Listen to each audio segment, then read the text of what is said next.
ګلونو په ګډیو مې ګډۍ نور وبدلې خپل هېواد مې راغولی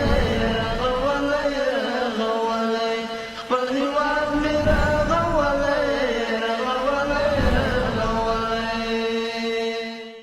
د افغانستان د ملي ټلویزیون ډیرو درنو قدرمنو لیدونکو زما هیواد د خپرونې درنو مینوالو سلامونه او نیکې هیلې مې ومنئ. زه شاکر الله هڅاند یم. قدرمنو لیدونکو دا ځل مو درته د لغمان ولایت اړوند د قرغۍ ولسوالۍ د سرخکانو په موقتي پنډغالي کې د میشتو کډوالو د ستونزو په اړه او د دې ترڅنګ دوی ته تر اوسه د اسلامي امارت او همکارو موسسو لخوا په کومه برخه کې سهولیتونه برابر شوي دي په همدې اړه مو له دوی سره مرکې کړې دي. را سره پاتې شئ او دا خپرونه را سره تر پایه وګورئ. امان شوی لهر غم لهر شره په خیر راغلی خپل وطن ته مهاجره په خیر راغلی خپل وطن ته مهاجره. د شنو ونو تر سیوري لاندې ولاړې دا آسماني خیمې د افغان کډوالو لپاره درول شوي. هغوی چې کلونه یې په پردۍ خاوره تیر کړل اوس د ژوند نوی پړاو له همدې خیمو پیلوي سوی روح په خپله خاوره د آرام ساه واخلي. خو را روان ژمی نرۍ خیمې بیا هغه څه دي چې دوی اندېښمن کړي. دوی له حکومته غواړي چې د دایمي سرپناه لپاره ورته زمینه برابره کړي. دلته میش کډوالو د اسلامي امارت له مسؤلینو څخه خوښي څرګنده کړه چې دوی ته یې په بېلابېلو برخو کې ګڼې اسانتیاوې برابرې کړي. زموږ سهولت دلته هر څه برابر ده. هر سړی پښتونو ته راځي، خیمې هم برابرې دي، اوبه هم برابر ده، د ډاکټران هم راځي دلته. او نور هغه ورځ موږ ته اوړه هم راکړه یو بورې هر کور په سر. نور څه مشکلات نه لرو. مشکلات دغه لرو چې موږ ځای نه لرو، سرپناه نه لرو. چې سرپناه موږ ته راکړي اسلامي امارت دا به ډېر ښه شي. موږ ته موږ لپاره ضروري همدغه ده. نن سبا دا ژمی راغی، دې نه پس ته موږ بس چېرته ګزاره دلته خیمو کې زموږ ګزاره هم نه کېږي. وروره موږ نه دې نه شکریه ادا کوو، ډېر خوشحاله یو خپل وطن ده. دا موږ ته هر ورځ شپې موږ ته ولاړ دي او هر څه تکلیف وي که نه موږ ته دا خپله مخ کې موږ منډه کوي، موږ نه منډه کوي او دې نه موږ ډېر خوشحاله یو، ډېر خوشحاله یو. تقریبا زموږ هغلته 15 کاله ووتله. 15 کالو کې مشکلات دغه راغلی و چې مطلب گزاره مشکل او پولیسان به نیوله، موږ پیسې هم اخیستله موږ نه او چاپې هم لګوله او آخره مجبوره شولو چې دلته راغلو خپل وطن ته او خپل هېواد کې او ډېر خوشحاله یو، ډېر خوشحاله یو. امان شوی لهر غم لهر شره په خیر راغلی خپل وطن ته مهاجره. الحمدلله خپل هېواد ته راغلو. دلته خو ډېر خوشحالي والته عمر هم زموږ ډېر عمر تېر شو. 40 کاله عمر تېر شو. د 40 کاله کې موږ ته یو میاشت ټایم راکول شو. خو ډېر مشکل و چې د یو میاشت کې موږ ځان راغونډ کړو. خو هر څه خپل کاروبار ده که څه هغه همداسې پرېښوده. بس اوس راغلی دې کیم ده او دلته هم الحمدلله بس څه چې د دې وسه کېږي د مهاجري ریاست نه دا هم لګیا ده، موږ سره کومکونه کوي. خو دغه مشکل ده زموږ اوس چې دې کیم ته راغلي موږ سره سرپناه ځای نشته. باید ده چې دا زمې را روان ده د دې څه انتظامات وشي. دلته سهولتونه هر څه انشاءالله برابر دي. اوبو سهولت ده، بجلي سهولت ده، خیمې سهولت ده. خو اوس مخکې زمې روان دي دلته مطلب وخت نه تېرېږي. واړه ماشومان دي مطلب د ډېر مشکل ده. باید ده چې دا مخکې زموږ انتظامات وشي چې کوم نمرې وایي که نه هغه ځای اسلامي امارت مشرانو ډېر خوشحال یم موږ ځکه چې زموږ څه ضرورت هلته هر څه پوره کړه موږ ته. ستم پیټی دی لري لا اوګوشو چې نظر دی د وطن په دښتو غروشو په خوند ټیټ شه د وطن خاورې دی ښکل کړه لا خوښۍ نه دی وجود پر پیدو شو. مونږ خواړه پیدا شوي هلته خپل وطن ته راغلو. مونږ خپله خاوره مو څوک ډېر شکردار او اسلامي امارات نه هم ډېر خوشحاله او شکردار یو. هلته هم د مونږ ښه عزت ګړی تورخم هغه کوي او دلته هم د مونږ ښه عزت کوي. خو دغه ده چې لږ زره خوراکي مواد راکړي او عمرې مونږ ته ځای راکړي. نمره چې مونږ خو هلته سرپناه شی نشته، لږ خپل ځای هم نشته دی. نو ته نه ښه شکردار یو. اوبه راته دلته شته دي کیم کې. وطن غیږه درته پرانسته د مینې چې د کډا په د خوا په اوختو شو 15 ورځې کېږي چې زه دلته راغلی یم هلته نیولی یم پوه شې چې وبې نیولو هغه د چا نه به یې 15,000 واخیستلې چا نه به یې 10,000 واخیستلې کار ته مې نه پرېښودو او زه اخر ونیولم ریپورټ یې کړم او دا لکه 15 شپې هلته ما باندې تېرې کړې په هغه کې ډېر په هغه باندې هغه کړو دلته تورخم ته راورسېدلو پوه شې په خدای ما دا خاوره مه شو کړم لکه داسې خوشحاله وم او موږ ته دلته هر څه هغه یې راکړی سیسټم هغه نظام هر څه هغه یې راکړي پوه شې خیمې راکړي اوبه هر څه هغه دي او ډېر خوشحاله پوه شې دې حکومت ته دا هغه ده چې موږ ته لږ داسې ځای مه هغه کې پوه شې سرپناه هغه کې بس نور ښه خوشحاله لکه مور چې لا بچي لاسونه تاو کړي دومره مینه درکوي و مسافره موږ راغلي د پاکستان وروره دغلته دغه بنګال کې پراته یو نم د آینده دپاره څه سرپناه شته ده نه ځای لرو نه د خوراک څه برابرېږي څه چې هغه هم دلته وخوړله نور د خدای هیلې ته پراته یو دلته د بنګال کې او آینده دپاره موږ ته ژمی را روان ده څه موږ ته زمینه برابره شي کوم سرپناه برابره شي پلان دپاره موږ ته دلته ښې خیمې درولي اوبه راته ښې موجود دي ډاکټران راته ښه موجود دي ښه خوشحاله یو خپله خاوره هم ده راغلي یو چې سرتور پکې ګرځو دلته هم موږ پرې خوشحاله یو خپل وطن هم د خاپوړ هم پکې کړي دي ښه خوشحاله یو اسلامي امارت نه موږ هر څه برابر کړي دي ښه خوشحاله یو پیدا پاکستان کې هم ډېر وخت تقریبا 45 کاله وخت وواته امان شوي له هر غم له هره شره په خیر راغلې خپل وطن ته مهاجره په خیر راغلې خپل وطن ته مهاجره تازه همدلته د صحي اوبو شبکه د ډاکار موسسې په مالي ملاتړ ګټې اخیستنې ته وسپارل شوه د لغمان ولایت د کډوالو بیرته راستنېدونکو چارو رئیس وایي په یادې شبکې 1,200,000 افغانۍ لګښت راغلی څنګه چې تاسو ته بهتره معلومات دی چې د لغمان ولایت د سرخکانو په ساحه کې د مهاجرینو راستنېدونکو مهاجرینو لپاره یو موقت پنډغالی جوړ شوی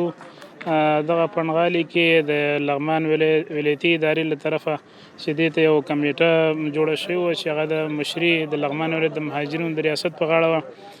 فی الحال په دغه ساحه کې 200 خیمې لګېدلې دي چې هغه راستنېدونکي مهاجرین چې په ابتدا کې راځي او په لغمان ولایت کې د هغه اولیه ضرورتونه چې ځای نه لري همدارنګې هغه هېڅ د دوی ځای نه معلوم دلته موږ دوی میشت کوو تر څو میاشت یا 15 ورځې یا 10 ورځې دلته واوسېږي او بیا هغه خپل ساحو ته انتقال شي نو په دغه ساحه کې هغه مختلف خدمات وړاندې شوي لکه د صحت برخه ده همدارنګې د استخباراتو له طرفه نه هم دلته امنیتي ملګري دي او همدارنګې دلته د ډاکار موسسې له طرفه چې یوه شبکه چې تقریبا د 12,000 شاوخوا کسانو دغه صحي اوبه رسوي فی الحال دغه ساحه کې یو شبکه جوړه شوې د ډاکار موسسې له طرفه چې افتتاح شوه او ګټه اخیستنې ته وسپارل شوه چې عملا د خلک به ترې د پاکې صحي اوبو نه استفاده کوي تقریبا 1.2 میلیونه په دې باندې مصرف راغلی دی او دې سره 2 دانې ذخیرې چې هغه دې ته لګېدلې دي او هغه مختلف ساحو کې د خلک دې نه استفاده کوي د نوموړي په خبره په نږدې راتلونکي کې به د راستنو شویو کډوالو لپاره د ښارګوټو افتتاح وشي نو فی الحال دپاره دغه د ځمکو د ویش موضوع ده چې دایمي سرپناه ده تقریبا څو ورځې مخکې د والي صاحب په مشري باندې مرکز ته سفر کړی و چې انشاءالله په نږدې وخت کې به د وزارت شهرسازۍ له طرفه نه هم هیئت راغلی دی او هغه کوم د اصول کوم مرحله چې ده د کارونو هغه تقریبا چې د شهرسازۍ د ریاست او زموږ د ریاست چې کوم کمیټې جوړې شوې هغې نه خلاصه ده په نږدې وخت کې به دغه شارکونو افتتاح شي او د خلکو ته عملا د کار او د ګټې اخیستنې دپاره وسپارل شي او دې سره څنګ کې د سري میاشتې له طرفه نه هم انشاءالله چې دوی ته هغه د خوړو دپاره ترتیب برابرېږي لکه څه وخت مخکې موږ دوی ته هم یو څه غذایي مواد توضیح کړه انشاءالله دوی ته پاخه خواړه برابرېږي او د خلکو ته به چې دغه کیمپ کې اوسېږي هغه به توضیح کېږي ورته سلامونه وکډوالو چې شوي خلاص له محتاج یا لنا خوالو رانورکو افغانانو مهاجرو خراغلاس وایو را درومی کلیوالو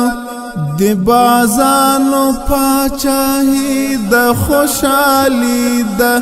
تور زاغان مو ټول شړلي دي لزالو. په دې ولایت کې د سرې میاشتې رئیس په وینا روان کال په یاد پنغالي کې 15 خیمې درولي او هڅه کوي چې د خوړو په برخه کې هم ورسره همکاري وکړي. دغه مهاجرین چې کله په اجباري ډول سره د ګاونډي هیوادونو نه دې خوا راغلل نو بیا د تیر والي صاحب په حضور کې چې د یو کمیټه جوړه سوله په سر کې چې دا د مهاجرینو رئیس صاحب د کمیټې مشر ده او موږ چې د سره میاشت حوادثو ریاست دوی ورسره چې دا عضو یو موږ نو موږ الحمدلله په دې کې چې دا خپل فعالیت کړی ده. په تیر هغه کې هم چې دا پخه ډوډۍ موږ ورکوله هغه تیر کال چې دا پروسه کال مهاجرینو ته او سږ کال چې دا موږ 15 خیمې یو دلته ودرولې د سرې میاشتې او 20 خیمې چې دا بله ورځ هم ودرولې او د 20 خیمو حکم چې دا د خپل رئیس صاحب عمومي شیخ دلاور صاحب نه چې دا موږ ته امر راکړی ده که ضرورت سو نو هغه هم موږ راوړو انشاءالله دروي او بلې چې دا موږ ته د ترکارۍ دپاره پیسې چې دا منظورې کړي دي 2 لکه روپۍ چې د فی الحال موږ ته منظورې سوي دي د پخې ډوډۍ او د ترکارۍ بندوبست چې دا هم ورته انشاءالله شروع کوو. هر ورځ مو د اختر غوندې تېرېږي جنګ چاپه بمبار نشته برادره جنګ چاپه بمبار نشته برادره. په دغه موقتي پنغالي کې کډوالو ته د نورو اسانتیاو ترڅنګ د روغتیا په برخه کې هم خدمات روان دي. د قرغیو په ولسوالۍ کې دغه د سرخګانو په ساحه کې چې موږ د مهاجرینو لپاره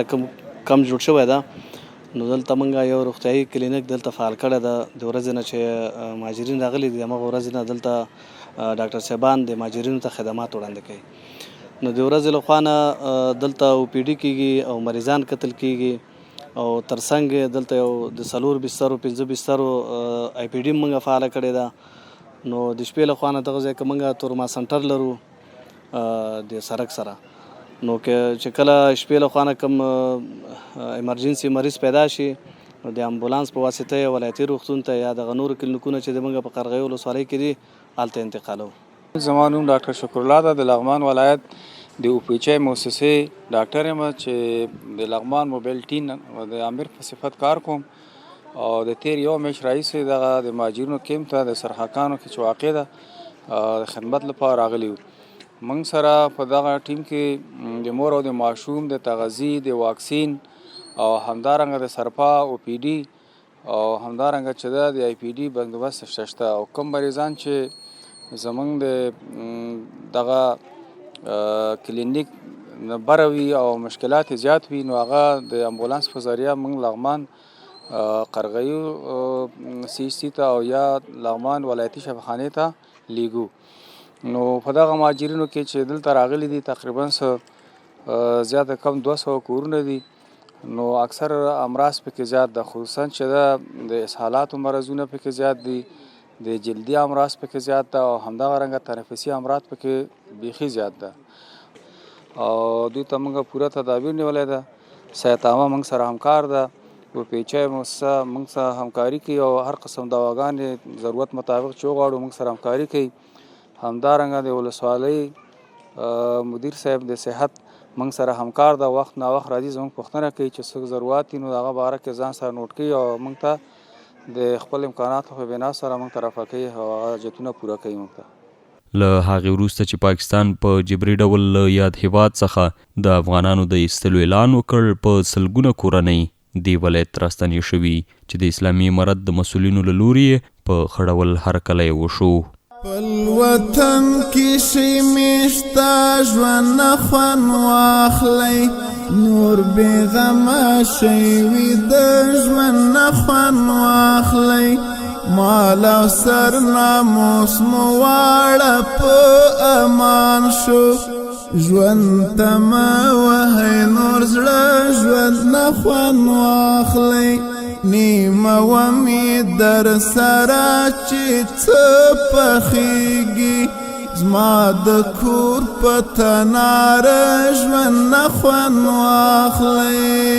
د افغانستان د ملي ټلویزیون ډیرو درنو قدرمنو لیدونکو زما هیواد د خپرونې درنو مینوالو